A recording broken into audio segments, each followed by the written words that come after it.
बुलेटिनमध्ये सुरुवातीला च्या दिवसभरातली देशातून एक महत्त्वाची बातमी। आसाममध्ये आज भारताचं लष्करी सामर्थ्य दिसलं। निमित्त होतं पंतप्रधान नरेंद्र मोदींच्या दौऱ्याचं। या दौऱ्यात पंतप्रधानांनी इमर्जन्सी लँडिंग फॅसिलिटीचं उद्घाटन केलं आणि त्यानंतर पुढची 40 मिनिटं भारतीय लढाऊ विमानांनी अशी काही प्रात्यक्षिकं सादर केली की त्यांची गर्जना थेट चीनपर्यंत पोहोचली असेल। राफेल सुखोई या विमानांनी इथून यशस्वी उड्डाण आणि लँडिंगही केलं, तेही हायवेवरून। भारतीय लष्कराची ही सज्जता चीनला धडकी भरवणारी आहे, कारण ही धावपट्टी चीनपासून अगदी काही अंतरांवर आहे। इतकंच नाही तर आसाममधील काही महत्त्वाच्या प्रकल्पांचंही पंतप्रधानांनी आज उद्घाटन केलं। त्यामुळे सीमेलगतचं राज्य असलेलं आसाम मजबूत असल्याचा इशारा भारतानं आपल्या शत्रूंना दिलाय। पाहूया पंतप्रधान नरेंद्र मोदींच्या आसाम दौऱ्याची एक झलक।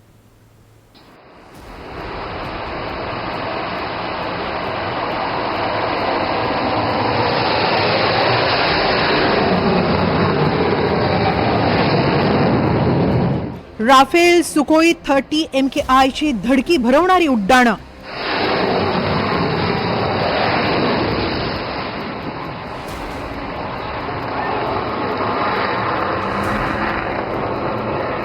तेजस C-130J सुपर हर्क्युलसची शानदार लँडिंग। विशाल ब्रह्मपुत्रेवरील भव्य सेतू। हा शानदार सोहळा आहे पंतप्रधान नरेंद्र मोदींच्या आसाम दौऱ्यातील। पंतप्रधान नरेंद्र मोदी आज आसाम दौऱ्यावर होते। आसाममधील विधानसभा निवडणुकांच्या दृष्टीनं हा राजकीय दौरा वाटत असला तरी या दौऱ्यातून भारतानं आपल्या शेजारी राष्ट्रांना एक दमदार इशारा दिलाय, कारण पंतप्रधानांनी मोरन महामार्गावरील इमर्जन्सी लँडिंग फॅसिलिटीचं उद्घाटन केलं। यावेळी स्वतः पंतप्रधान मोदी यांनी सकाळी 10च्या सुमारास हवाई दलाच्या विमानातून प्रवास केला आणि याच विमानाचं ELF वर इमर्जन्सी लँडिंगचं प्रात्यक्षिक करण्यात आलं।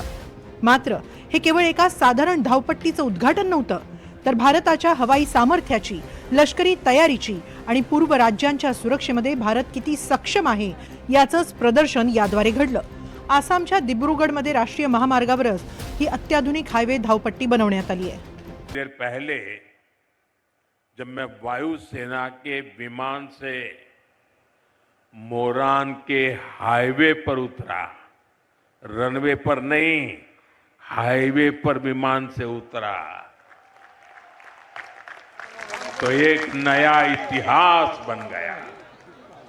याचा सर्वात महत्त्वाचा फायदा हा सामरिक दृष्ट्या त्या ठिकाणी असणार आहे, कारण मुळात भारत आणि चीन यांच्या लाईन ऑफ ऍक्च्युअल कंट्रोलच्या दरम्यान चीननं मागच्या काही काळामध्ये जबरदस्त मुसंडी मारलेली आहे आणि 3R म्हणजेच रोड्स, रडार्स आणि रिझर्व्स याच्या पॉइंट ऑफ व्ह्यूनं भारतावर एक प्रकारे दबाव निर्माण करण्याचा प्रयत्न केलेला आहे। मागच्या काही काळामध्ये चीननं LACच्या अक्रॉस रोडचं जाळं विणलेलं आहे आणि त्याच्या माध्यमातून कमीत कमी वेळेमध्ये मोठ्या प्रमाणामध्ये शस्त्रास्त्र त्याचबरोबर सैन्याला बॉर्डर पर्यंत पोहोचवण्याचं काम चीन अत्यंत सहजगत्या करू शकतो। हा धोका ओळखून मागच्या काही काळामध्ये आपल्या बॉर्डर्स रोड्स ऑर्गनायझेशन त्याचबरोबर सरकारनं मोठ्या प्रमाणामध्ये लॉजिस्टिक डेव्हलपमेंट आणि त्यातल्या त्यात रस्ते आणि रेल्वे याचं नेटवर्क डेव्हलप करण्याचा प्रयत्न केला जातोय। पण याच्या सोबतीलाच अशा प्रकारची पूर्वेकडे इमर्जन्सी लँडिंग फॅसिलिटी असणं हे भारताच्या एअरफोर्सला बळकटी देण्याचं काम त्या ठिकाणी करणार आहे। आसामच्या मोरान क्षेत्रात ही इमर्जन्सी लँडिंग फॅसिलिटी आहे। मोरान बायपासवर ही एअर स्ट्रिप आहे। हे क्षेत्र चीन सीमेपासून अंदाजे 300 किलोमीटर अंतरावर आहे। लष्करी हेतूंसाठी धोरणात्मक दृष्ट्या ही महत्त्वाची आहे। आपत्कालीन संकटांदरम्यान उड्डाण आणि लँडिंगसाठी सुविधा आहे। लढाऊ विमानांसह हेलिकॉप्टर्स, प्रवासी विमानांच्या लँडिंगचीही सोय आहे। पूर्वेतर राज्यांच्या सुरक्षेसाठी ही महत्त्वाची आहे। यावेळी बोलताना पंतप्रधान मोदींनी काँग्रेसवरही टीका केली। आज की कांग्रेस हर उस विचार, हर उस आतंकी को कंधे पर बिठाती है जो देश का बुरा सोचता है, जो लोग देश के टुकड़े टुकड़े करने का सपना देखते हैं, जो लोग नॉर्थ ईस्ट को भारत से अलग करने के नारे लगाते हैं, वो कांग्रेस के लिए पूजनीय बन चुके हैं।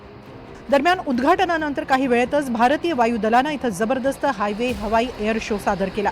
सलग 40 मिनिटं एका मागोमाग एक 16 लढाऊ विमानांनी इथं प्रात्यक्षिकं सादर केली। या विमानांनी इथं लँडिंग केलं आणि त्यानंतर थेट उड्डाण करत भारतीय लष्करी सामर्थ्याची चुणूक दाखवली. विमानांनी उड्डाण करताच काही काळ आकाशात कसरतीही करण्यात आल्या.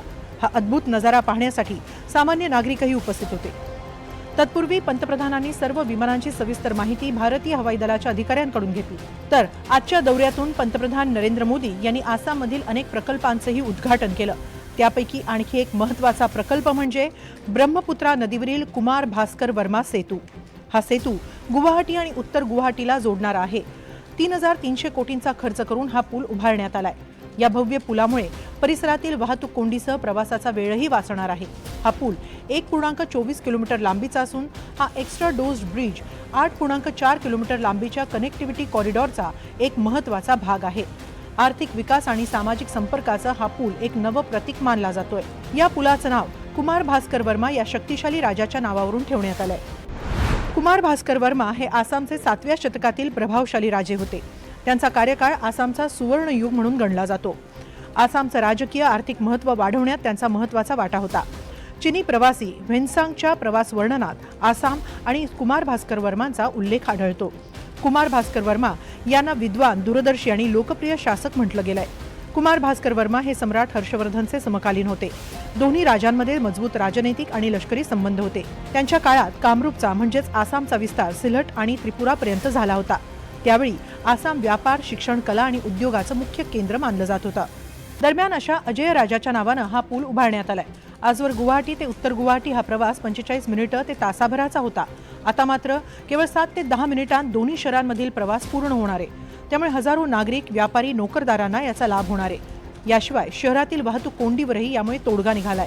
दरम्यान ब्रह्मपुत्रा म्हणजे पावसाळ्यात महापुरानं ओसंडून वाहणारी नदी, याचा जलवाहतुकीवरही परिणाम व्हायचा. त्यामुळेच हा पूल उभारणं ही एक मोठी कसोटी होती. आता हा पूल सर्व प्रकारच्या हवामानात वाहतूक सुरळीत राखण्यास मदत करणार आहे. तसंच भूकंप प्रवण क्षेत्राच्या जवळ हा पूल उभारण्यात आल्यामुळे त्या दृष्टीनंही याची बांधणी करण्यात आली आहे. 2016 मध्ये या पुलाच्या निर्मितीचा आराखडा तयार करण्यास सुरुवात झाली. सिंगापूरची कंपनी सुरबाना जुरोंगकडे ही जबाबदारी देण्यात आली. ब्रिक्स देशांच्या न्यू डेव्हलपमेंट बँकेकडून अर्थसहाय्य मिळालं. या पुलामुळे ईशान्येकडील राज्यांमध्ये विकासाची नवी परिभाषा लिहिली जाईल अशी आशा व्यक्त होतीये. पंतप्रधानांनी यावेळी काँग्रेसनं आसामचा विकास खुंटून ठेवला होता अशी टीकाही केली आहे. कांग्रेस की 70 साल की सत्ता में सिर्फ 3 पुल बने थे, लेकिन हमने सिर्फ 10 वर्षों में 5 पुल बनाए हैं. यानी कांग्रेस ने असम को सिर्फ समस्याएं दी, जबकि बीजेपी ने असम को समाधान दिए हैं.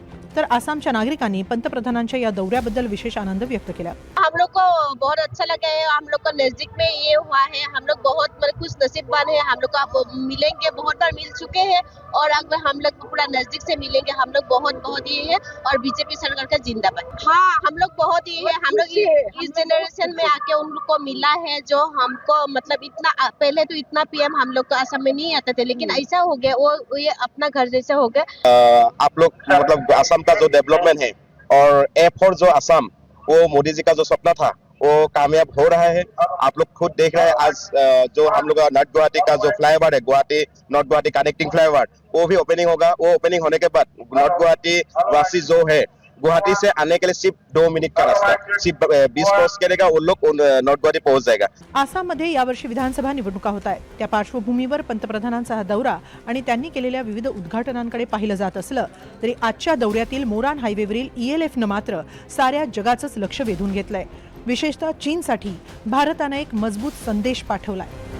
Bureau report, NDTV Marathi.